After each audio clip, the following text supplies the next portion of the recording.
আজকে নিত্যপণ্যের বাজার দর জানাচ্ছেন আরিফিন শাওন। সিল্কোর সিল্ক অ্যান্ড শাইন, যাতে আছে আর্গান অয়েল ও ওট প্রোটিনের গুডনেস, যা আপনার চুলকে রাখে হেলদি অ্যান্ড শাইনিং। প্রতিদিনের মতো বাজার দর জানাতে আমরা আজ এসেছি কারওয়ান বাজার চালের আড়তে। এখানে এসে জানতে পেরেছি ঈদের পর থেকেই যে অতিরিক্ত দামে বিক্রি হচ্ছিল চাল, সেটা এখনও অব্যাহত রয়েছে।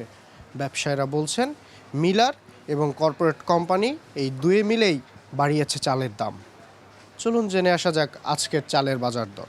মিলার এবং কর্পোরেট কোম্পানিরা তারাই কিন্তু এই বাজারটা নিয়ন্ত্রণ করে। তারা সিজনের প্রথম ধান কিনে রাখে, গোডাউনজাত করে রাখে, তারাই বাজারটা নিয়ন্ত্রণ করে, তারা দাম বাড়ায়, তারা কমায়।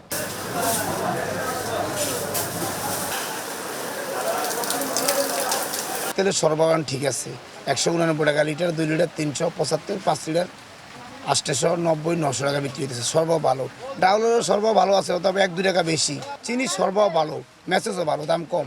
যে চিনি ছিল 130-40 টাকা, এখন 110 টাকা। লাল চিনি ছিল 160, এখন 140। সরবরাহ ভালো, দাম বেশি, আমদানি করা পূর্ণ। যে কোনো আমদানি পড়ে, যেমন এলাচি, যেমন আপনার কাজু বাদাম, কাঠবাদাম, কফি, পাউডার দুধ, এগুলোর দাম বেশি, প্রত্যেক দিন বাড়তেছে। টানা বৃষ্টির কারণে সবজি বাজারে সংকট রয়েছে ক্রেতাদের। সবজির দামও কিছুটা কমেছে।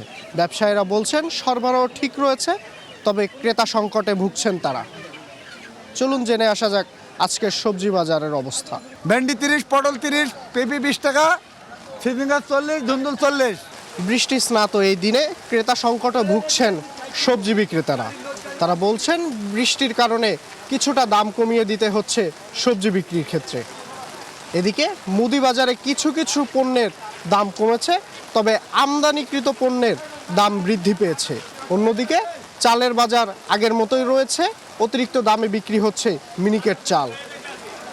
কারওয়ান বাজার থেকে বাজার দর নিয়ে এই ছিল আমার কাছে সর্বশেষ সংবাদ।